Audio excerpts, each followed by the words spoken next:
સમાજને સાધુ તરીકે મિત્રો હું વારંવાર કહું છું કે આવી માં ભગવતીની કૃપા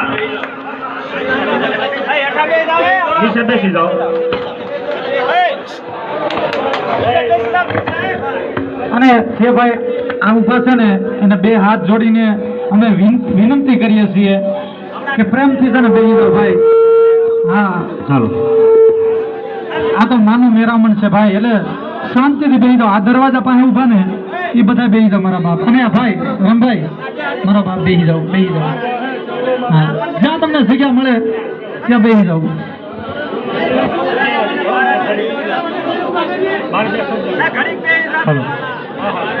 હાલો. હવે બે શબ્દ મેં મિત્રો તમને એક આપણા દેવી પૂજક સમાજની અંદર જો મગજમાં ઉતારશો, વારંવાર અમે તમને કહીએ છીએ કે આવી ભગવતીની કૃપા હોય, આજે માં સિંધોઈ મેલડી નરસિંહ દાદાની કૃપા હોય એટલે ખેમ મિત્રો એક પ્રસાદી લેવાઈ જાય એટલે અમને એક આનંદ થાય અને માં ભગવતીને આનંદ થાય. તો આજે દેવી પૂજક સમાજની અંદર વાઘેલા કુળની માં જાગતી માં જોગણી પીડાખાઈના આંગણે જો આવી માં બિરાજમાન હોય એવી મારી નાત ગત મારા વડીલો, મારા ગોત્રી ભાઈઓ જે આવો છો એ અમારા માથાસર છો મિત્રો. એટલે જે તમારી સાટું મારું એક અનુષ્ઠાન ચાલુ છે ત્યારે છતાંય એક ખરા પગે ઊભા રહે અને બધાને પ્રસાદી મળી જાય, બધાને ન્યાય મળે એવી એક અપેક્ષા અમે કરીએ છીએ મિત્રો. એટલે એક મારી એવી જાહેરાત છે કે જે નાથભાઈ અહીંયા જે પ્રસાદી લઈ જાઓ, અત્યારે ઘણા ઠેકાણે મિત્રો આપણા સમાજની અંદર હવે 1 મિનિટ 2 મિનિટ તમે શાંતિ રાખો.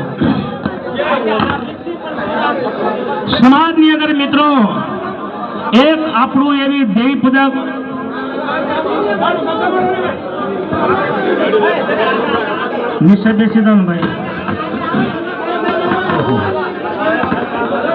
દેવી પૂજક સંગઠન જે મિત્રો એક આયોજન આપણે એક હાલી રહ્યું છે. આજે 9 થી 10 મહિના થયા. બધા સમાજને એક કરી આપણી નાના ભાઈ દેવી પૂજક સમાજની અંદર મિત્રો એવો અમે અવાજ ઉઠાવી રહ્યા છીએ. એવા ભાઈ શ્રી સુરેશભાઈ વાઘેલા પાલીતાણા એને અદ્ભુત મિત્રો આપણી સમાજની અંદર અત્યારે કામ કરી રહ્યા છે. કોઈ દવાખાનાનું કામ હોય, કોઈ હોસ્પિટલનું કામ હોય, કોઈ પોલીસ સ્ટેશનનું કામ હોય, જે આપણી સમાજ માથે જે દિવસ મિત્રો કોઈની માથે આફત આવી હોય તો સુરેશભાઈ વાઘેલા એક મિત્રો અવાજ ઉઠાવી રહ્યા યુવા પેઢીની અંદર. એને એક મિત્રો આવવાનું હતું પણ એ માણસ ઢાકણકોંડાના એક આપણી જગત છે ત્યાં અત્યારે છે. એટલે મારું કહેવાનું એ છે કે ખંભો મિલાવી આ માં ભગવતીના શરણની અંદર જે મારી નાદગત આવી હોય મારા ગોત્રી ભાઈઓ મિત્રો, આ ભગવતીના જગ્યાની અંદર અમને એવો આનંદ છે કે બધાય આવીને એક પ્રસાદી લ્યો, એક આવું ગ્રુપ આપણો કરો કે આપણી સમાજની અંદર ઘણા મિત્રો વાંધા પડે છે. વખો હોય, હું આપણી ભાષાની અંદર એવી વાત કરું, વખાની અંદર બધાય ભેળા થઈ જાઓ, દોડીને બધાય આવી જાઓ.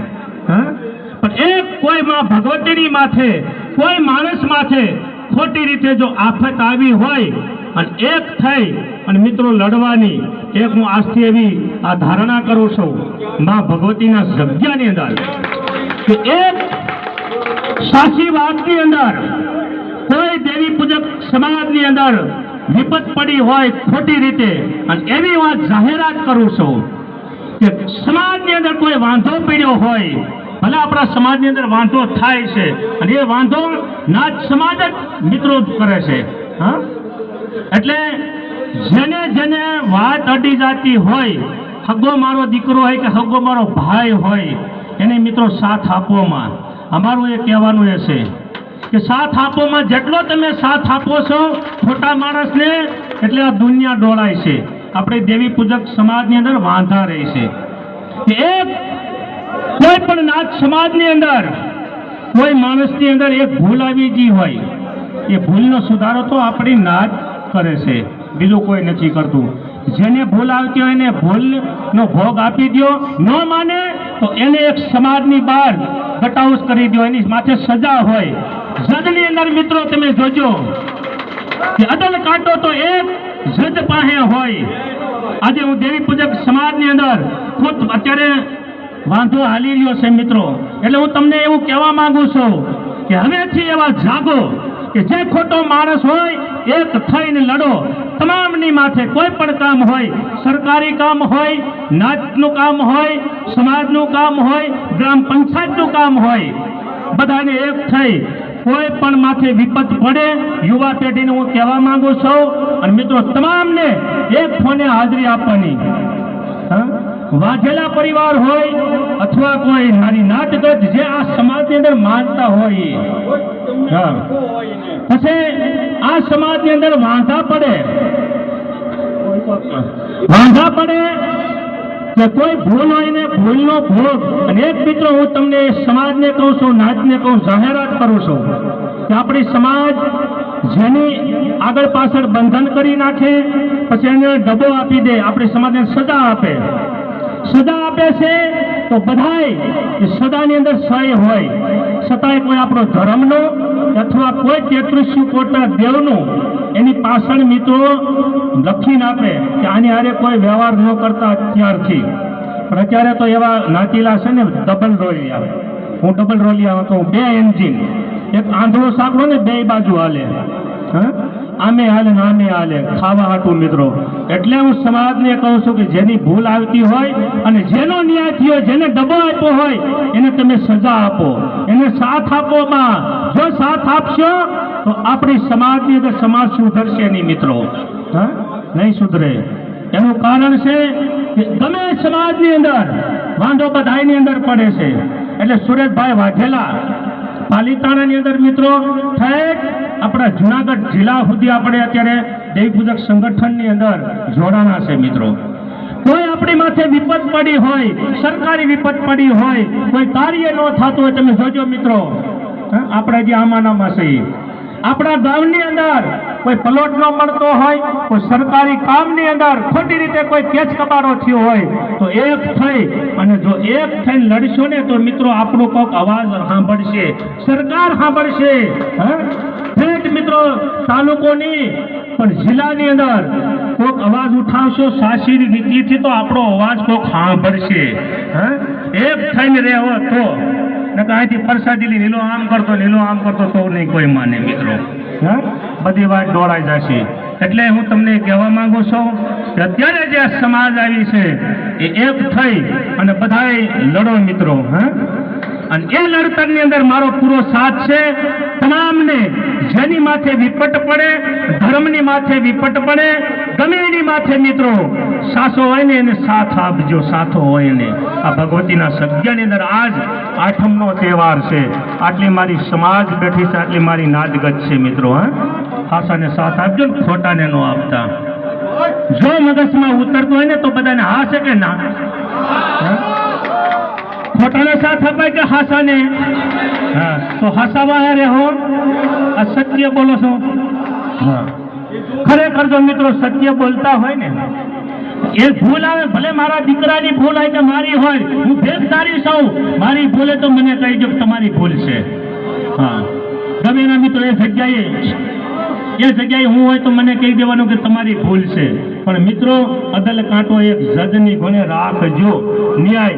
આપણા જજની અંદર જાય કોઈ તોમીદાર હોય, જે કાંઈ પૂછે તમે જોજો સાક્ષીને પૂછશે કે ભાઈ આ હું થયું તું, આને હું માર્યો તું.